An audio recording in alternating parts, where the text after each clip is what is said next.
ETF index mutual funds నేర్చుకుని stock మార్కెట్లో రాణించాలనుకుంటున్నారా? వెంటనే ఈ నెంబర్కి కాల్ చేయండి. నమస్తే, welcome back to Suman TV. Present మనతో పాటు ఉన్నారు సీనియర్ ఐపీఎస్ ఆఫీసర్ రెడ్డన్ గారు. నమస్తే సార్.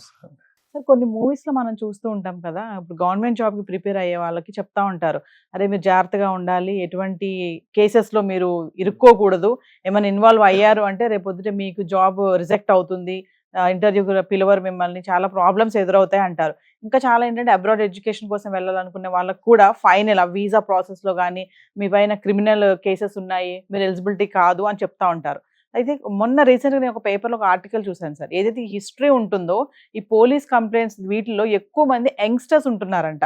అంటే వీళ్ళందరూ ఈ గవర్నమెంట్ పోస్టులకు కానీ ఇంకా అబ్రాడ్ ఎడ్యుకేషన్ కోసం కానీ జాబ్ కోసం ఎదురు చూస్తూ ఫైనల్గా అక్కడ వీళ్ళు క్వాలిఫై అవ్వలేక రిజెక్ట్ అవ్వడం జరుగుతుంది, ఈ క్రిమినల్ కేసెస్ ఉండడం వల్ల వాళ్ళ పైన.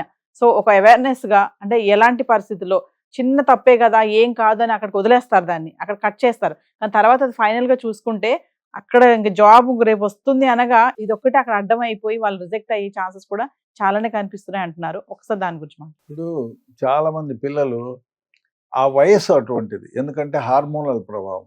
తల్లిదండ్రులు చెప్పే మాట కూడా చాలా మంది వినరు.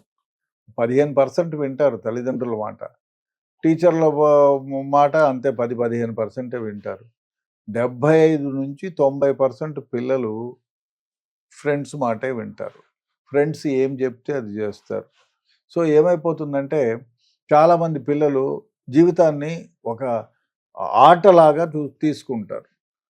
అరే నేను మోటార్ సైకిల్లో వాడికి కొనిచ్చింది మోటార్ సైకిల్, వాడికి డ్రైవింగ్ లైసెన్స్ ఉంటే ఉంటుంది లేకపోతే లేదు. పోనీ వాడికి సీనియరు డ్రైవింగ్ లైసెన్స్ ఉందనుకో, వాడి వెనకాల ముగ్గురిని కూర్చోబెట్టుకుంటాడు. వీడికి హెల్మెట్ పెట్టుకోవాలా, పెట్టుకోడు, పోయి ఎక్కడో ఎవరినో గుద్దితే కేసు అవుతుంది. 337 అయితే పర్వాలా, 304 అయితే నాన్ బెయిలబుల్, అరెస్ట్ చేస్తారు, జైలుకి పంపిస్తారు. దానివల్ల ఏమైపోతుంది, పోలీస్ కేసుల రికార్డుల్లో చేరిపోతుంది. అదే కాకుండా ఇంకో దరిద్రమైన వ్యవహారం చూసాం. పిల్లలు నేను డ్రైవర్ నేను నడుమును వస్తుందిరా, నువ్వు డ్రైవ్ చేయరా అంటాడు. వానికి డ్రైవింగ్ వచ్చు, బట్ డ్రైవింగ్ లైసెన్స్ ఉండదు. టెక్నికల్గా he is qualified, but officially he doesn't have driving licence. So వాడిని కూర్చోబెట్టి వీడు నడుపుతాడు, వాడు పోయి ఎక్కడో కొడతాడు, లేదు పోలీసు వాళ్ళు ఆపుతారు, డ్రైవింగ్ లైసెన్స్ లేదంటారు, వాడిని కేసు బుక్ చేస్తారు.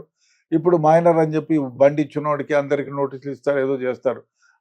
ఈ జడ్జి 2 రోజులు జైలు శిక్ష విధిస్తున్నాను, morning to evening 2 days you have to sit in front of the police station, ఏదో 24 hours 48 hours ఇచ్చినారనుకో, అది శిక్ష కిందకే వస్తుంది, అది పోలీస్ రికార్డులో ఉంటుంది.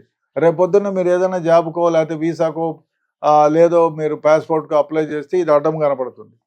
సో దానివల్ల ఏమైపోతుంది, మీ జీవితము అక్కడికి కట్ ఆఫ్ అవుతుంది. ఆ విధంగా కాకుండా మీరు జాగ్రత్తగా ఉంటే మీరు కేసుల్లో ఇన్వాల్వ్ కారు. చాలా సందర్భాల్లో చూసాం, ఫ్రెండ్స్తో పోతారు ఎక్కడో కంబైన్డ్ స్టడీస్ కని కూర్చొని, వాడు అన్న మామ నువ్వు టీ తాగుదాం పోరా అని జరిగింది. ఎక్కడో టీకి పోతే వాళ్ళు ఆడ హుక్కా తాగుతూ ఉంటారు. ఆ హుక్కాలో ఏముంది, గాంజా ఉంది. వీడు తాగిన తర్వాత పోవడం, అక్కడ పోలీసు వాళ్ళు ఆపడం, నైట్ డ్రైవింగ్ సెస్లో వాడు డ్రింక్ తాగి మళ్ళీ గంజాయి తాగితే డెఫినెట్గా టెస్ట్ చేస్తే పాజిటివ్ రావడం, పెద్ద కేసు. దానివల్ల ఏమైంది, మిమ్మల్ని కోర్టులో పెడతారు, ఆ కేసు జరుగుతూ ఉంటుంది. మీరు కేసులో ఇన్వాల్వ్ అయినారు కాబట్టి రేపొద్దున మీరు అప్లై చేశారనుకో వీసాకో పాస్పోర్ట్కో, ఎన్ఓసి తెమ్మంటారా, ఆ పోలీస్ స్టేషన్ కొడితే ఇప్పుడు ఈ మధ్య కాలంలో ఏమైంది, అన్ని రికార్డులు ఎక్కువ ఉంటాయి. మీరు క్లిక్ కొడితే పోలీసు వాళ్ళు మీ అడ్రస్ మీ ఫోటో అది పెట్టి, ఫలానా Ramakrishna, age 18 years, involved in crime number so అని మొత్తం డీటెయిల్స్ వస్తాయి.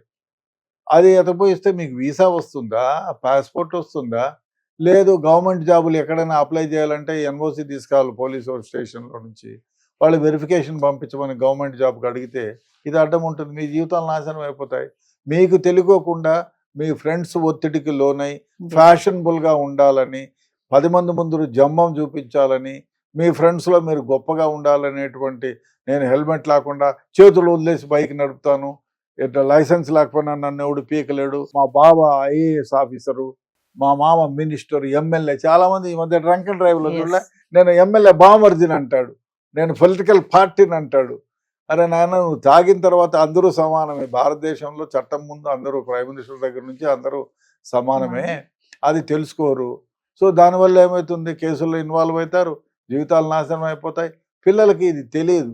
తల్లిదండ్రులు కానివ్వండి, టీచర్స్ కానివ్వండి చెప్పాలి. అయ్యా మీ జీవితాలు నాశనం అయిపోతాయి, మీరు అనవసరమైన కేసుల్లో ఇప్పుడు సంబంధం లేని కేసులు. వాడెవడో బైక్ వచ్చింటుంది, ఎందుకంటే ఇంటి దగ్గర కాలనీలో అరే పాల ప్యాకెట్ తెమ్మంటే, మమ్మీ నేను పాల ప్యాకెట్ చాలు మమ్మీ నాకు చైన్ వస్తుంది అంటాడు. ఏమరంటే డాడీ స్కూటర్ తాళం తీసుకుపోయి అక్కడి నుంచి అక్కడికే కదా అని మా అమ్మ కూడా పర్లేదు ఇక్కడి నుంచి ఇక్కడ దగ్గర మెయిన్ రోడ్డుకి పోవద్దురా, జాగ్రత్త పోలీసు వాళ్ళు ఉంటారు పట్టుకుంటారు, నీకు డ్రైవింగ్ లైసెన్స్ కూడా లేదని చెప్పి పంపిస్తుంది. ఆడికి పోయిన తర్వాత వాడు ఫ్రెండ్ ఎక్కుతాడు, పామమ్మ నన్ను అక్కడ దాకా ముందుకెళ్తారు కొంచెం. వాడు పోలీసు వాళ్ళు పట్టుకుంటారు, డ్రైవింగ్ లైసెన్స్ లేదంటారు, కేసు అవుతుంది. సో ఈ విధంగా చాలామంది యువతలు తనకు తెలియకుండా ఆమె కేసుల్లో ఇన్వాల్వ్ అయిపోయి కేసుల్లో ఇరుక్కుంటున్నారు, భవిష్యత్తు నాశనం చేసుకుంటున్నారు. వీసా రాదు, గవర్నమెంట్ జాబులకి అప్లై చేస్తే యు ఆర్ నాట్ ఎలిజిబుల్, అంతా తలనొప్పి. దీన్నంతా బయటపడడానికి వాడు కోర్టుకు పోయి ఫైన్ కట్టి దండం పెట్టి ఏదో చేసేసుకొని మళ్ళా అప్లై చేయాల్సి వస్తుంది. ఈ పాటికి పుణ్యతీర్థం పుణ్యకాలం అంతా గుడిలో గంగలో కలిసిపోతుంది. కాబట్టి యువత ఎప్పుడు కూడా జాగ్రత్తగా ఉండాలి బాబు. ఎవరన్నా ఉంటే ఐఎమ్ సారీ బ్రదర్, నేను దానికి రాను అని చెప్పాలి. కంబైన్డ్ స్టడీస్ అని చెప్పి నైట్ పోయి టీ తాగదామని చెప్పి అక్కడ పోయి గంజా తాగడం, దొరికిపోవడం, ఇట్లాంటివన్నీ జరుగుతున్నాయి. కాబట్టి యువత చాలా జాగ్రత్తగా ఉండాలా. ఫ్రెండ్స్ మాట వినండి. ఎప్పుడు వినాలా? అరే చాప్టర్ నెంబర్ 16లో ఏముంది చెప్పరా అంటే కళ్ళు మూసుకొని చెప్పేయడానికి ఓకే, అవసరమే. లేదు వాడు బాగా చదువుకొని ఉంటే కొందరు బాగా చదువుతారు, కొందరు దుప్పు కప్పుకొని వాడు చదివింది తింటూ ఉంటారు, వాడికంటే వీడు బాగా ఇదవుతారు. అట్లా దానిలో మీరు పోటీ పడండి, పర్వాలేదు. కళ్ళు చేతులు వదిలేసి బైకులు నడుపుకునేది, వాడు ఒక పెగ్గే తాగినాడు గంజాయి నేను 2 సార్లు తాగుతానని దాంట్లో పోటీ పడకండి. డెఫినెట్గా దీనివల్ల మీ జీవితాలు బుగ్గిపాలవుతాయి, మీకు వచ్చే అవకాశాలు అయితే కూడా దూరం అయిపోతాయి. కాబట్టి యువత జాగ్రత్తగా ఉండాలి. తల్లిదండ్రులు కూడా దీని గురించి చెప్పాలి. స్కూళ్ళల్లో కాలేజీల్లో కూడా మీ భవిష్యత్తు ఇటువంటి జరిగితే నాశనం అయిపోతాయి అనేటువంటిది చెప్పగలిగితే పిల్లలు కొంచెం జాగ్రత్తగా ఉంటారు, తమ భవిష్యత్తుకు బాట వేసుకుంటారు. Thank you.